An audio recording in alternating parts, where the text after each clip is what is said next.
जय जय राम। सादर नमन परम प्यारे राम, परम पूज्य गुरुजन, परम दिव्य आत्माएं और आप सबके मंगल आशीष लिए परमेश्वर कारण कृपा करके अपने श्री चरणों में लेके आए हैं।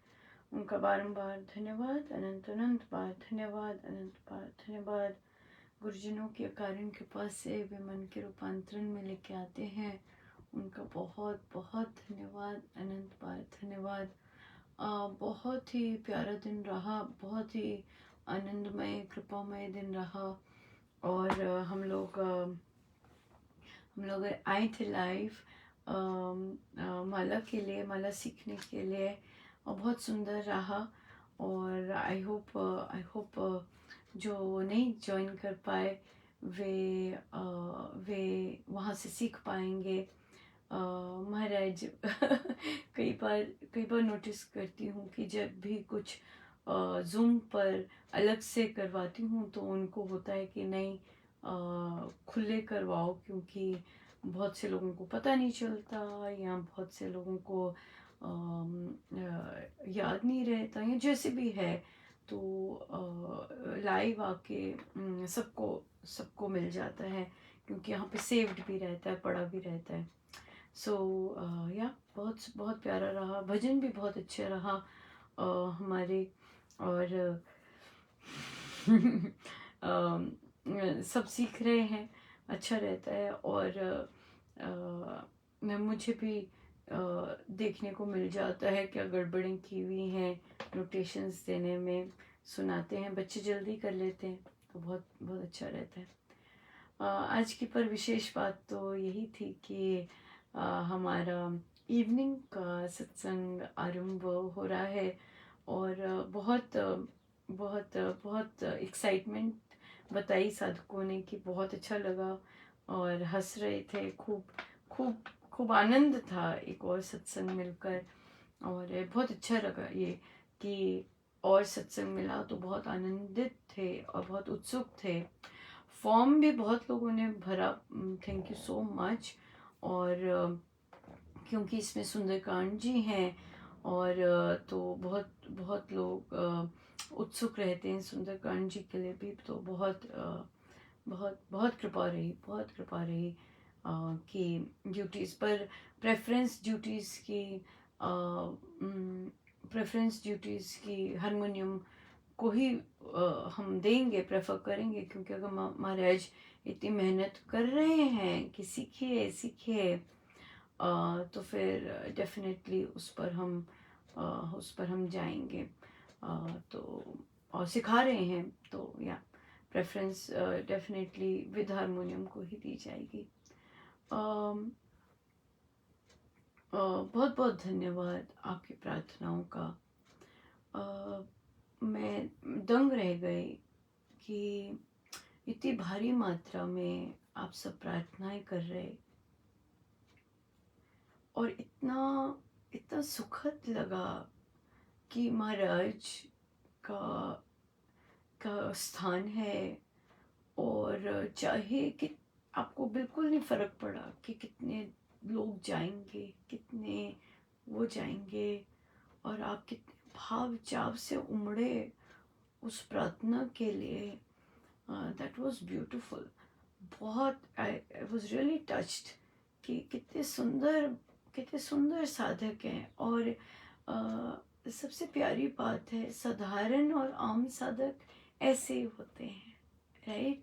उन्हें और कुछ नहीं होता, उन्हें अपने गुरु से इतना प्यार होता है, और अपने गुरु के लिए और उनके स्थान के लिए, चाहे आप तो जाएंगे नहीं, पर फिर भी क्योंकि गुरु का स्थान है, कितना that was such immense kindness that poured कि वो स्थान चले, that was beautiful। और थैंक यू सो मच, बहुत अच्छा लगा। और फिर इतना सुंदर प्रार्थनाएं, तो यू फील सो ब्लेस्ड कि आप ऐसी उच्च सोच और ऐसी उच्च संगति में बैठे हैं कि जिन्हें अपने गुरुजनों के स्थान और उनकी गरिमा का कितना कितना भारी बड़ी चाव है। दैट वाज बहुत सुंदर था, बहुत सुंदर लगा। और आई वॉज रियली टच्ड। और बहुत बहुत साधक कह रहे हैं कि यकीन है कि खुलेगा, यकीन है कि सत्संग आरंभ होगा वहाँ पर। और हम नहीं जानते, हम नहीं जानते वो कैसे फले फूले, हम नहीं जानते। सो इसलिए हम नहीं कह सकते कुछ भी। बट हाँ, बहुत सुंदर आश्वासन आए कि नहीं, खुलेगा, प्रभु सुनेंगे और सत्संग आरंभ होगा। बहुत बहुत धन्यवाद, बहुत बहुत धन्यवाद इसका। मैं फिर से इसमें कहना चाहूँगी कि चाहे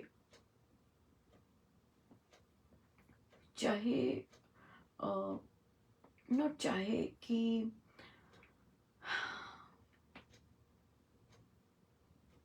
केवल सत्संग प्रायोरिटी है इधर, सब मिलकर करें, प्यार से करें। मेन बात है वहाँ का जो बीजारोपण है वो प्रेम हो। आसान कुछ भी नहीं होता, आसान नई चेंज को अडेप्ट करना नहीं होता, बिल्कुल नहीं आसान होता। नया कुछ भी नया इजी नहीं होता, राइट। और इसलिए समय तो हर चीज़ में लगता है। मेन बात गुरुजनों की होती है, उनको क्या पसंद है, उनको क्या अच्छा लगता है। that is more important than anything else, और परमेश्वर से विनती है कि सभी की सेवाएं जिस तरह भी वे करते हैं बहुत सुंदर स्वीकार हों, और ग्रोथ हो सबकी, यानी कि वहीं के वहीं स्टक रहें, ग्रोथ हो सबकी, अंदर से बाहर से हर तरफ से ग्रोथ हो सबकी। सो या So,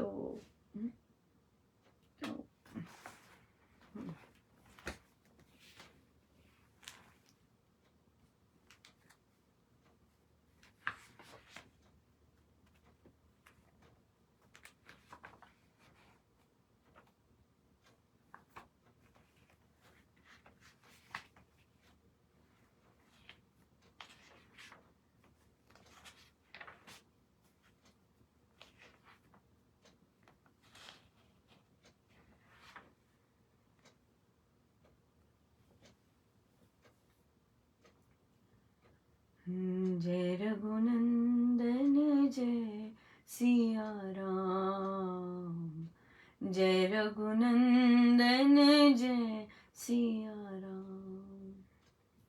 हे दुख भंजन तुम्हें प्रणाम, हे दुख भंजन तुम्हें प्रणाम।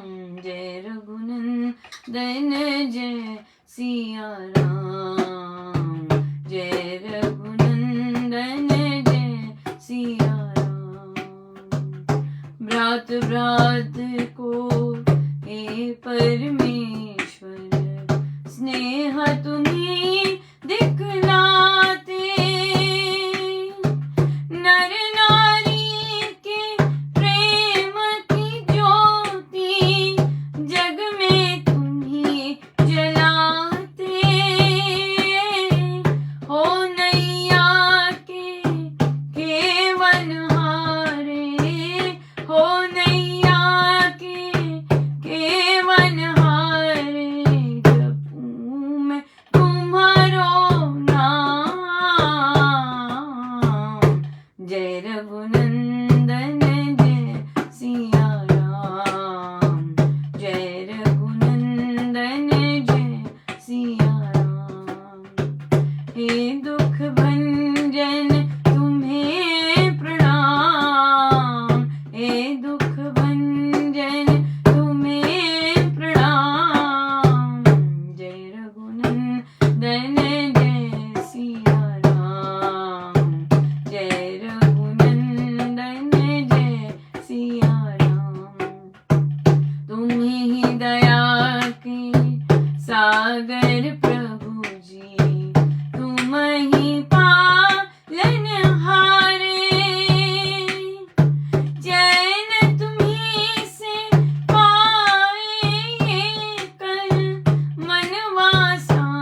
महाराज ने कल प्रवचन में नौकर कैसे बनते हैं वैसे बताया।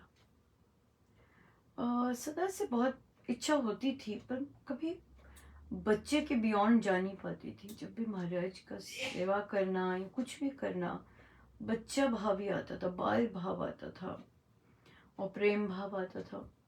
सो कभी भी सेवक भाव नहीं आया, न जाने क्यों दिया नहीं उन्होंने। और जब महाराज सेवा इतना अच्छा लग रहा था सुनकर, और नौकर का भाव, महाराज को नौकर पसंद है शब्द। सो महाराज ने कहा कि देखिए घर में जो आपके काम करते हैं कैसे काम करते हैं, उनको देखिए, चाहे कस्टोडियंस हैं, चाहे पियोन्स हैं, चाहे घर पर काम करते हैं, कहते ऑब्जर्व कीजिए उन्हें, देखिए कैसे वे काम करते हैं और फिर वैसे काम कीजिए, फिर वैसे काम कीजिए। बहुत अच्छा लगा था। और सच में परमेश्वर की दया ही होती है जब कोई भाव वे गिफ्ट करते हैं, जब वे भाव गिफ्ट करते हैं। बनाया तो उन्होंने वही होता है बनाया तो उन्होंने वही होता है, पर और काम भी हमसे वही करवा रहे होते हैं। पर जब वो झोली में डालें तब बात होती है। एक होता है मात्र महाराज के डायलॉग बोलना कि हम नौकर हैं जी, हम नौकर हैं, पर एक होता है लिटरली उस शब्द को जीना। जो शब्द को जीना होता है वो बहुत अंतर होता है बोलने को।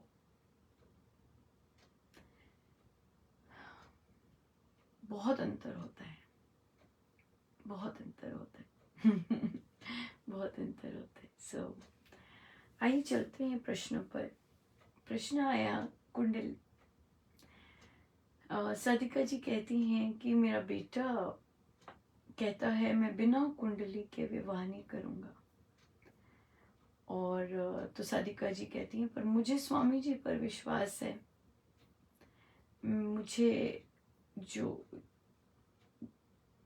मुझे कुंडली पसंद नहीं है। तो इंटरेस्टिंग था। नहीं तो उन्हें कहा कि जो बच्चा कहता है उस पे जाइए और कुंडली से ही करवाइए। बट बच्चे को एक बार बोलनी बहुत ज़रूरी है, और वो ये कि कुंडली is not the ultimate thing. कुंडली में जो लिखा होता है is not the ultimate thing. कुंडली हमें बताती है कि हम क्या करके आए हुए हैं, राइट। ये अच्छा नहीं है, ये अच्छा नहीं है, ये अच्छा है, ये अच्छा है, ये अच्छा नहीं है। ये क्या दर्शा रहा होता है कि हम क्या क्या कर्म करके आए हुए हैं। But it is not the end. अगर आप सोचें कि कुंडली ये करके आए हैं तो, और फिर पंडित उपाय देते हैं, जरूरी नहीं वो उपाय सफल हों। तो इसलिए you have to work at everything. अगर लिखा है कि लेट्स से किसी का लिखा है आपका संसार बहुत चैलेंजिंग होगा, हाँ आपको हर चीज संसार की ओर जाओगे तो दुख ही दुख होगा, लेट्स से किसी को ऐसे बोल रखा है, तो पर इसका मतलब ये नहीं कि आप डिप्रेस्ड होके बैठ जाएं। और लोग होते हैं डिप्रेस्ड क्योंकि वो कुंडलियों में इतना जाते हैं और उस पर इतना बिलीव कर लेते हैं कि कोई नया बीज ही नहीं डालते। इसलिए कुंडली उन्हें, वो जाते हैं मैरिज के लिए, स्पेशली उन्होंने कहा मैरिज के लिए जाइए, पर अगर पंडित जी कुछ नेगेटिव बोलते हैं तो please believe that if you work on it will get better। और साथ में अगर आप भक्ति करते हैं ना ये जो चीज़ है ये अलग चीज़ आ जाती है। अगर आप भक्ति कर रहे हैं और बड़ी सच्ची भक्ति करते हैं, तो अगर आपको लिखा भी है कि आपको संसार में दुख ही दुख है, संसार की ओर जाओगे दुख ही दुख है, पर क्योंकि आप भक्ति कर रहे हैं, आप में विश्वास है, आपकी कुंडली बदल जाती है। आपको जो फल मिलने हैं वो संत फल देते हैं, ना कि जो आपने कर्म किए हैं वो फल मिलते हैं। इतना डाइल्यूटेड हो जाता है, मैं बता नहीं सकते, संत की मात्र शरण में जाने से। कल भी बच्चे ने पूछा था कि क्या मतलब होता है संत की संगति लेने से, क्या होता है कि महाराज ने बोला था चूस लेते हैं संत आपके पाप कर्मों को, कुंडली। हाँ, कुंडली में जो नेगेटिव चीज़ें बताई होती हैं, तो जो संत होते हैं वो चूस लेते हैं वो सारा कुछ, और नया बीज, नया स्थान साफ कर देते हैं हमारे लिए, और हम नया बीज डाल सकते हैं, नए पौधे डाल सकते हैं, अपने आप पौधे आते हैं फिर। हाँ, क्योंकि संत की कृपा, संत की नज़र होनी बहुत ज़रूरी है, बहुत ज़रूरी है। और लाइफ का रुख जो कुंडली ने शो किया होता है, वह बिल्कुल बदल जाता है, बिल्कुल बदल जाता है। सो इसलिए बहुत ज़बरदस्त ज्योतिष है, बहुत वो है, बट आप उन पे स्टक ना रहिए, क्योंकि कई क्या होते हैं, कुंडली में अगर लिखा है, आपको पसंद आ गई कुंडली, अच्छा बहुत अच्छा चलेगा, पर ज़रूरी नहीं वो वैसा चले, आपके एटीट्यूड के कारण, आपके बिहेवियर के कारण, राइट। तो कुंडली में तो लिखा था बड़ी अच्छी मैरिज लाइफ है, पर आपका तो चल नहीं रहा कुछ। क्यों? क्योंकि आपका खुद का एटीट्यूड खराब है, राइट। अब कुंडली में लिखा था कि भाई मैरिज अच्छी नहीं चलेगी, पर आपकी मैरिज अच्छी चल रही है। क्यों?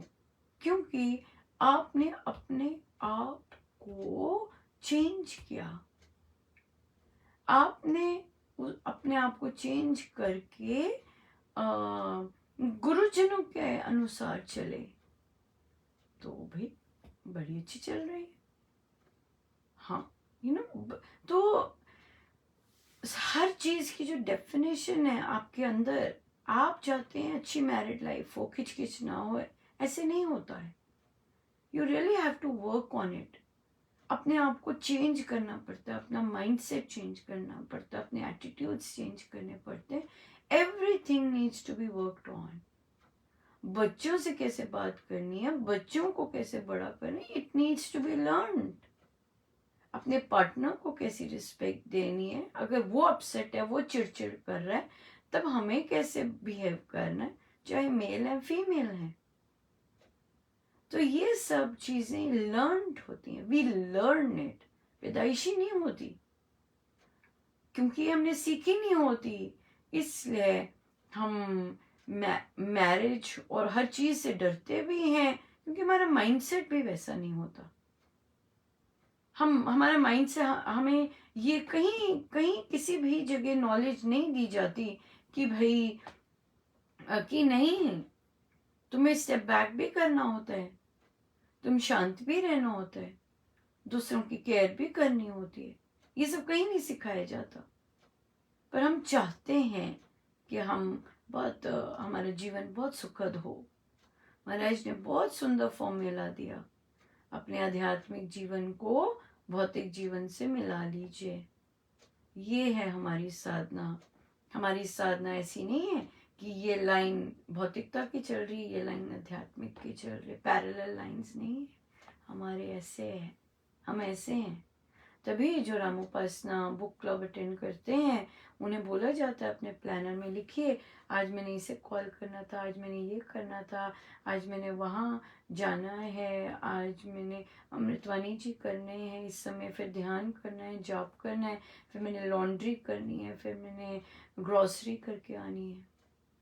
हर चीज़ लिखी, हर चीज़ लिखते हैं। क्यों? क्योंकि स्वामी जी की साधना यही है कि अध्यात्म और भौतिकता को जोड़ दीजिए, फिर आनंद मिलेगा। अगर संसारी रहेंगे पर आवरण अपना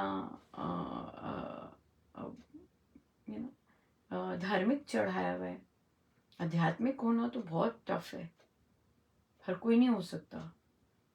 सारे सत्संगी भी, अधिकतम सत्संगी धार्मिक होते हैं, आध्यात्मिक नहीं होते। पर बनना आध्यात्मिक होता है, धार्मिक होते हैं तो तभी सत्संग आते हैं, और सत्संग आना धार्मिकता है। लेकिन अपना बिहेवियर, अपना सब कुछ उसके अनुसार बदलना, और फिर अपना एटीट्यूड बदलना, अपना माइंडसेट बदलना, ये सब आता है अध्यात्म में। सो अधिकतम फैमिलीज क्या होती हैं? धार्मिक होती हैं। सो धार्मिक है तो तभी तो बिहेवियर्स इतने कई बार निकृष्ट होते हैं, धार्मिक होते हुए भी। हमें बात करनी नहीं आती, दूसरों से हम पीठ पीछे दूसरों के बारे में गंदा बोलेंगे, इस तरह से। सो इसलिए ये बहुत इम्पोर्टेंट है कि हम ध्यान से चलें, और हम अपने गोल्स को देखते रहें कि हमने क्या मेरा उद्देश्य है, और उसके लिए वर्क करें, उसके लिए वर्क करना पड़ता है, राइट। सो या समय हो गया है, और हम आज मैं जल्दी आ गई क्या?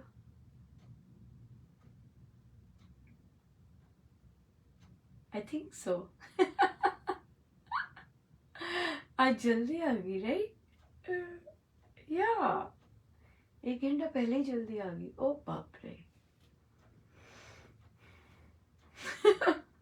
कोई तो कारण होगा, है ना? कुछ कारण होगा, पता नहीं क्यों जल्दी आ गई।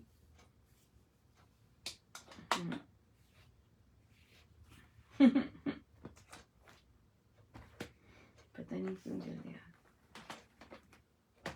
तो देखो आप लोग जागे हुए हैं 2 जन, तो हो गया, तो कुछ तो कारण होगा।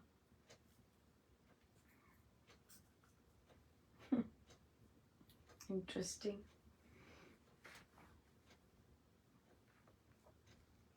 पेज 181। जो शाम का सत्संग है उसका समय 6 से 7 रखा है, और ध्यान का समय है वे यूजुअली। तो यहाँ पर ये चीज़ चर्चा में बहुत आई कि उस समय की जो अमृतवाणी और जो बाकी चीज़ें हों वो बड़ा सुर में हों, क्योंकि साधक गण ध्यान मोड में होंगे, क्योंकि उनका अपना जाप का समय हो या ध्यान का समय होता है, तो उस मोड में होंगे। तो वो फिर 1 घंटे का ही रखेंगे। 1 घंटे का भरपूर रिच लाभ तभी ले सकेंगे अगर सारे का सारा जो सत्संग है सुर में है, क्योंकि जहाँ भी सुर टेढ़ा होता है वहाँ पे फिर तार टूटती है। तो इसलिए तभी प्रेफर किया जाएगा कि साधकगण हारमोनियम के साथ अपना अर्पण कर रहे हैं सेवा, और फिर या सो उसमें फिर तार जुड़ी रहेगी। जो साधक लिटरली बहुत कईयों ने बोला कि सुबह नहीं आ सकते थे, अब शाम को आ पाएंगे। सो बहुत बहुत बहुत बहुत हैप्पी थे। हम लोग छुट्टियों में आ सकेंगे यूएस और यूएस के साधक छुट्टियों में आ सकेंगे डेफिनेटली। यूरोप के साधक आ सकते हैं, उनका टाइम बहुत अप्रोप्रिएट रहेगा। यूरोप में जो साधक हैं बहुत इन्जॉय करेंगे। न्यूजीलैंड और उसका भी पता नहीं उनका क्या समय रहेगा। ऑस्ट्रेलिया का या तो मिडनाइट ना हो, जैसे भी है, सुबह होता है, किसी को वहाँ लाभ होगा, किसी को वहाँ लाभ होगा। और भारतीयों को तो भरपूर सब जगह लाभ होगा राइट, क्योंकि वो भूमि ऐसी है और एक्चुअली आप ऐसे हैं। तभी आपने और अट्रैक्ट किया सत्संग, आप ऐसे हैं, तभी और सत्संग मिला। सत्संग तो संत की कृपा से ही मिलते हैं, है ना। सत्संग तो संत की कृपा से ही मिलते हैं। सो प्रभु देर नहीं लगाते देने में, बिल्कुल। देखिए देर नहीं लगाते, और कैसे दिया, कितना अद्भुत अद्भुत था, बहुत सुंदर। सो आइए हम चलते हैं 181 पर।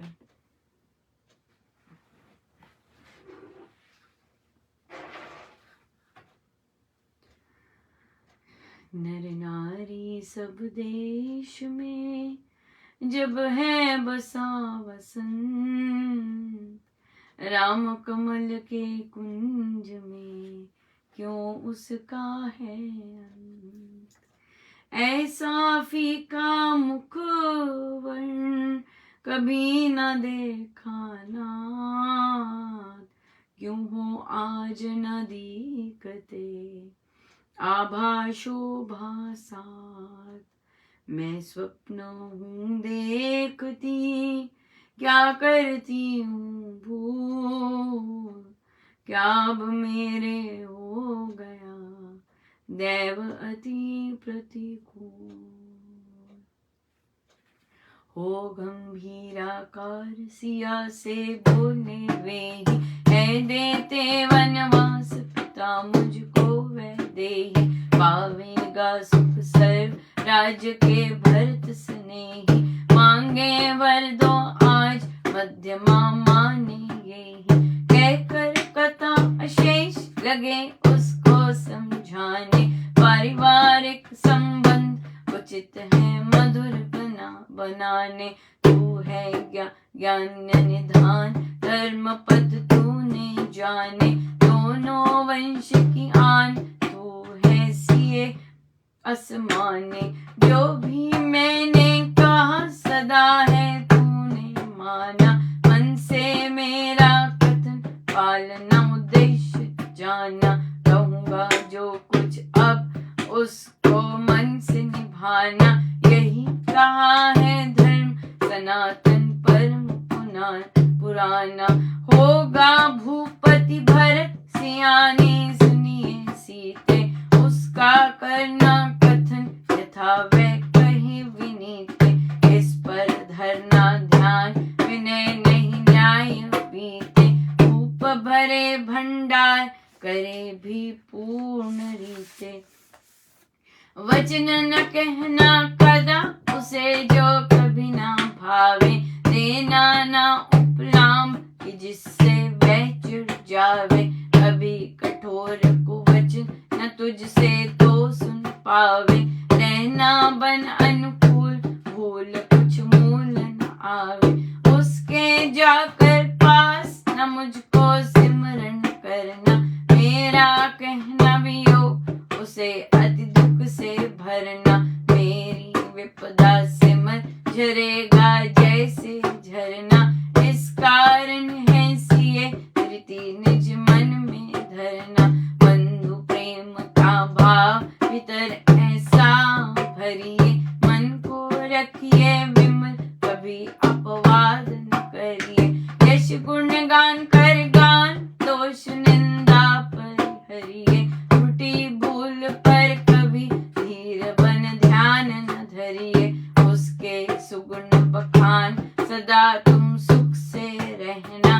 मात पिता का सर्व मानियो मन से कहना, मेरे दाह कर कथन उन्हें ना दुख से दहना। सीते शम दम धार विरह विपदा को सहना, पूजा करियो नित्य चित्त से सास ससुर की। देव मान कर उन्हें विधि कर विनय आदर की, तू ही होगी सिए ज्योति अब उनके घर की। प्रिय कामना है यही तो तेरे वर की, भ्राता पुत्र समान समझना दोनों देवर। भरत शत्रुघ्न वीर है सच्चे तेरे हित कर, बलि धीर वर शूर वंश में उत्तम नरवर। स्नेही सेवक सदा रहे हो मेरे अनुचर,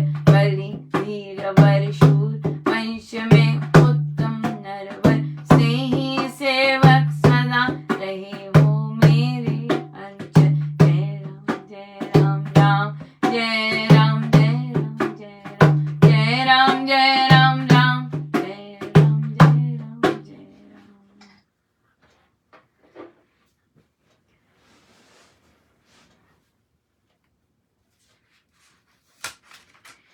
राम। प्रभु, माँ ने पूछा कि भाई क्या हो गया, आप ऐसे क्यों हैं, क्यों उदास हैं? तो प्रभु गंभीर तो थे ही, चिंतित भी थे। तो बताया कि मुझे वनवास दिया है, आज माँ ने वर मांगे, सारी बात देखो कितनी साफ बताई, डिटेल बताई। आप नोटिस करेंगे कि प्रभु ने बिना जजमेंटल होकर, बिना किसी के बारे में कुछ ऐसा कहकर बात की। कितनी सुंदर बात है। तो और ये उन्होंने सिर्फ बताया कि क्या हुआ है, उन्होंने बताया कि ऐसा हुआ है, ऐसा करना है, मुझे ऐसे जाना है। उन्होंने ऐसी कोई बात नहीं की, आपको पता है माँ ऐसी है, ऐसी की, कुछ नहीं बताया, ये सब कुछ नहीं कहा।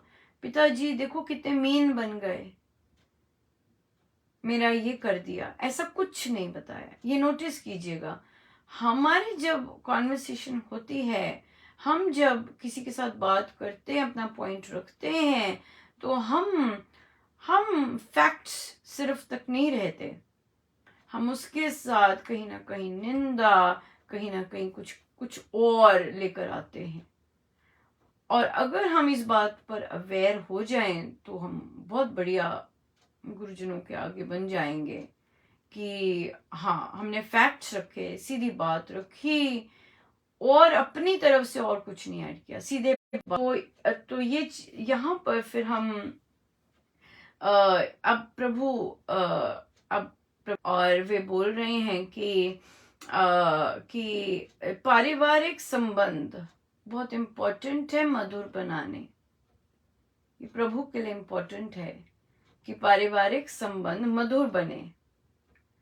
और उन्हें बोला, देखिए बात कैसे की है,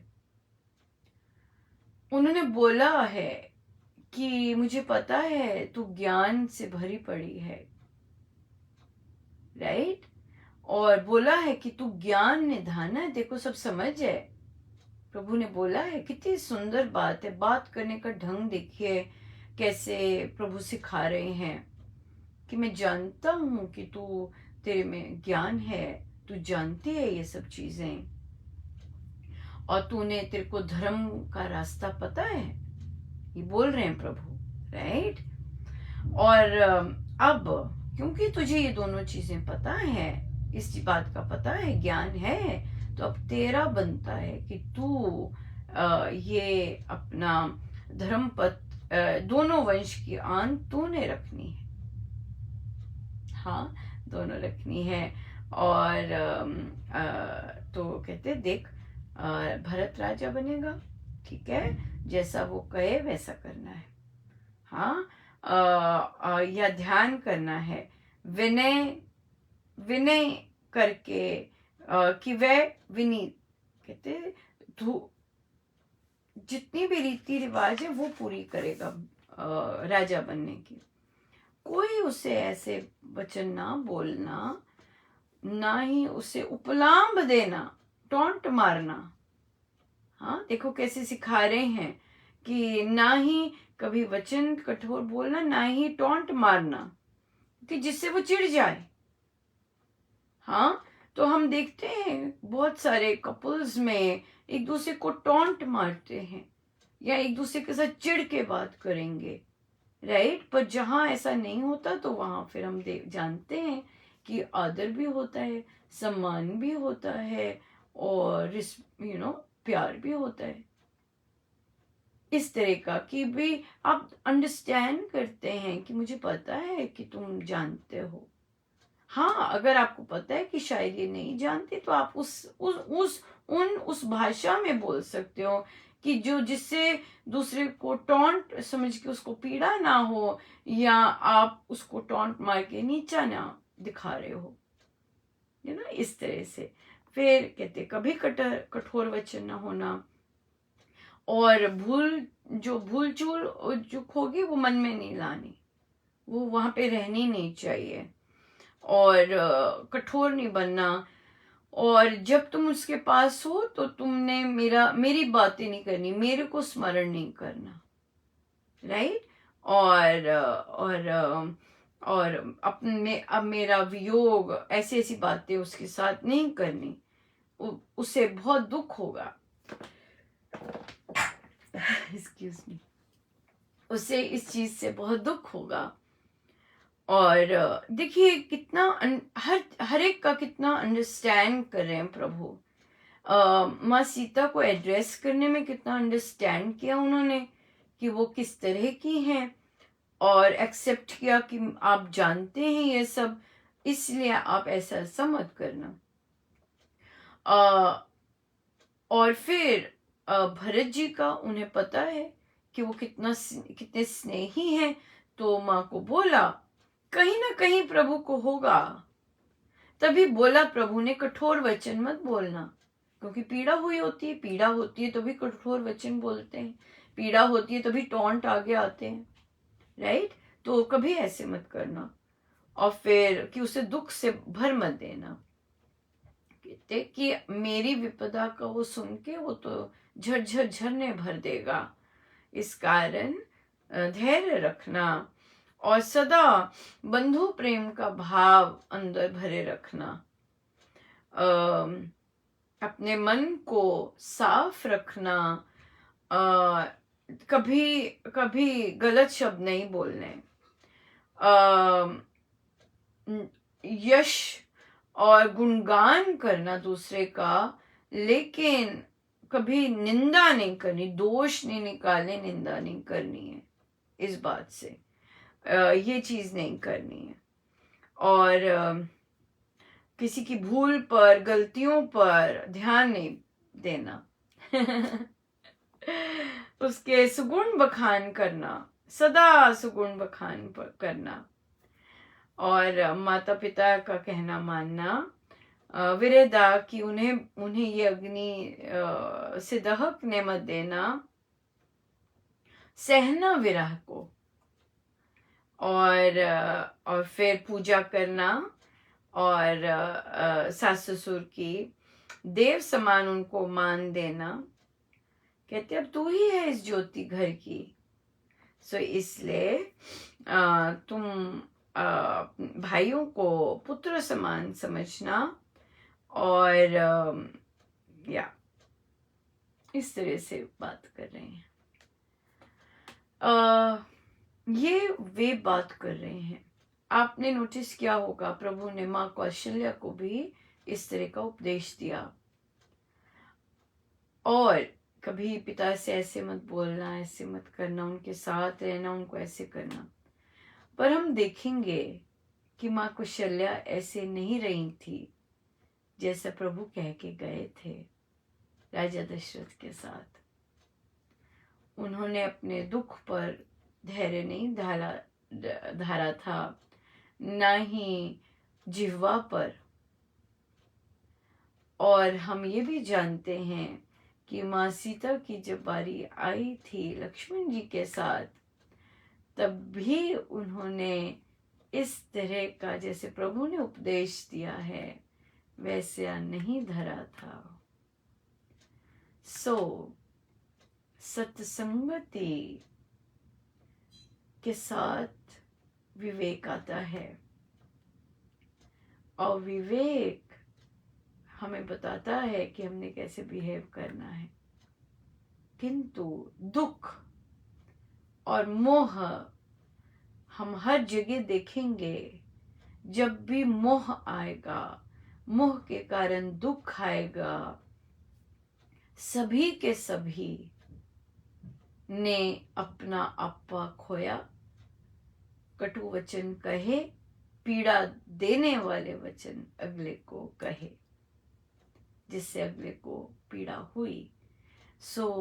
ये हमारे लिए सीखने का है। प्रभु उपदेश दे रहे हैं, पर अब हमारा चयन क्या है।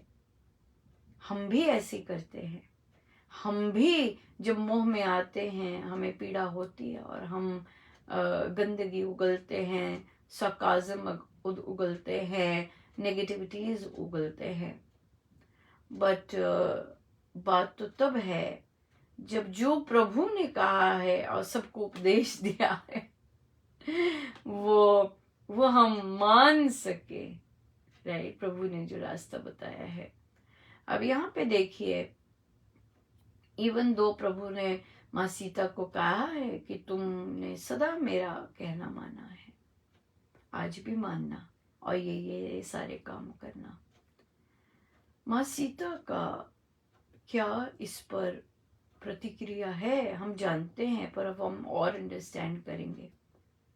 यहाँ से हमें ये भी सीखने को मिलता है। और फिर प्रभु कहते हैं कि मैं जानना चाहता था तुम्हारी क्या इच्छा है। इसलिए हमारे सामने भी ऐसी परिस्थितियां आती हैं, हमारे सामने भी केस रखे जाते हैं और प्रभु जानना चाहते हैं मैंने ये रखा, पर तुम्हारी क्या इच्छा है इसमें।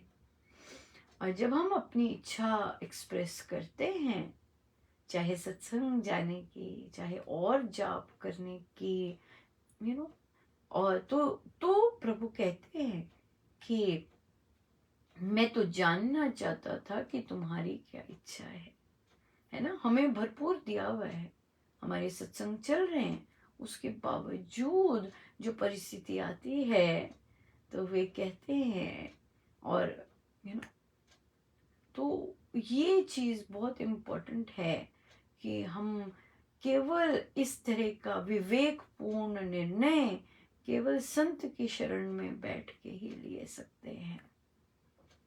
नहीं तो हम मोह से सोते रहें, मोह के कारण अपने ही चीजों में इंजॉय करते रहें, पर जो कर्म करने वाले हैं, योग्य हैं, वो हम फिर निकल जाते हैं।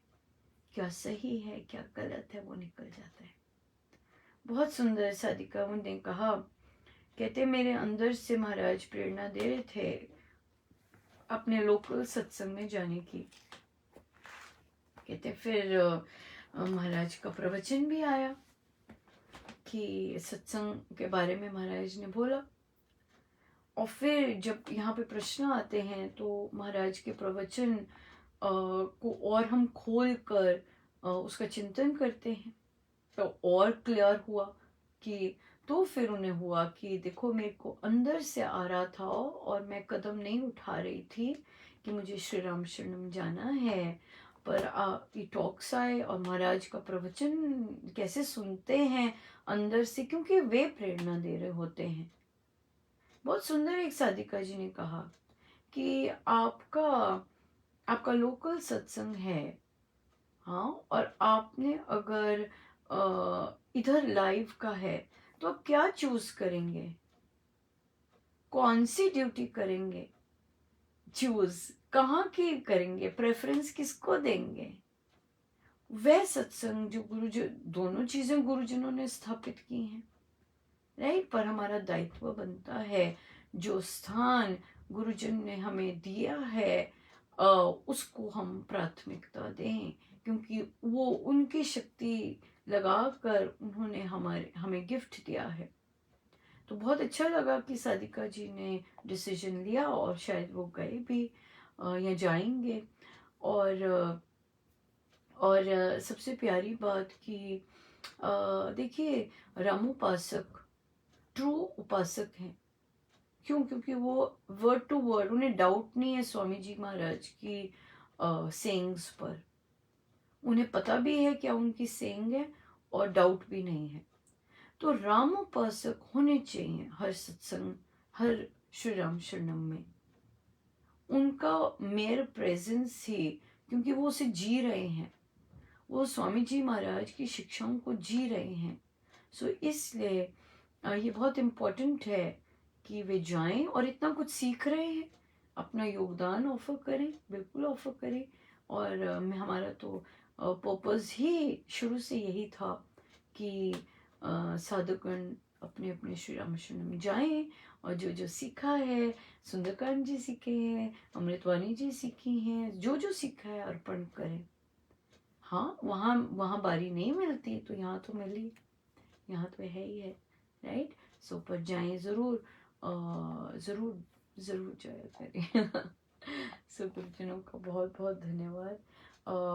आपके आज मैं रामायण जी की भी ड्यूटीज़, हम 13 तारीख को रामायण जी अर्पण करेंगे और उसकी भी ड्यूटीज़ आ जाएंगी, ताकि जो साधकगण हारमोनियम पर प्रैक्टिस कर रहे हैं वे थोड़ा सा और जल्दी आरंभ कर सके।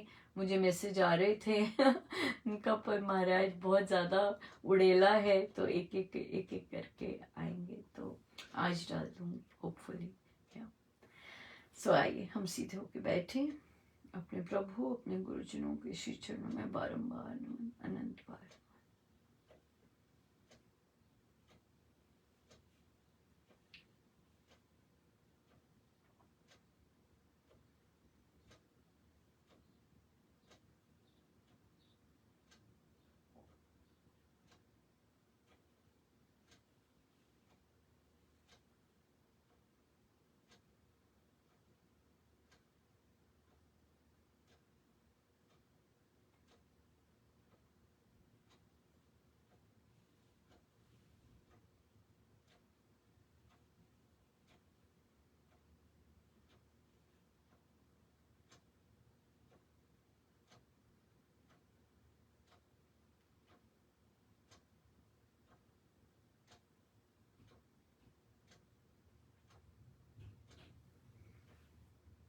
सब गुरुजनों का उन्हीं के श्री श्री चरणों में जय जय राम, जय जय राम।